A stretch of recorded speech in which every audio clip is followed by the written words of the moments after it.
حیدرآباد کا گرین کو گروپ جو قابل تجدید توانائی میں ہندوستان کا سب سے بڑا ادارہ ہے نے ہندوستان کو critical oxygen support system of India لانے کے اقدامات کیے، جس کے حصے کے طور پر اتوار کو 200 بڑے میڈیکل گریڈ آکسیجن کنسنٹریٹرز کے ساتھ اتوار کو 5 کارگو جہاز حیدرآباد پہنچے۔ کمپنی نے اپنے پریس ریلیز میں کہا کہ ہر منٹ میں 10 لیٹرز آکسیجن کی گنجائش ان میں ہے۔ اس امداد کا مقصد کورونا انفیکشن کی دوسری لہر کے دوران ہندوستان کی لڑائی میں اس کا ساتھ دینا ہے۔ وزیر آئی ٹی و بلدی نظم و نسق کے تارک راما راؤ نے چیف سیکریٹری سومیش کمار کے ساتھ اس امداد کو ریاستی حکومت کی طرف سے حاصل کیا۔ گرین کو کمپنی کے معاون بانی انیل مہیش کولی بھی کارگو کی پہلی فلائٹ کی آمد کے موقع پر ایئرپورٹ موجود تھے۔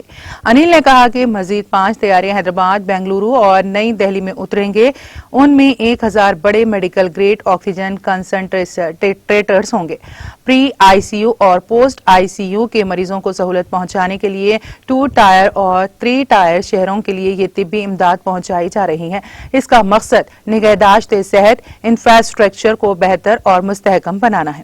انہوں نے کہا کہ ملک کی مدد کے لیے ہم کام جاری رکھیں گے اور وبا کے خلاف لڑائی کی مساعی میں مددگار ثابت ہوں گے۔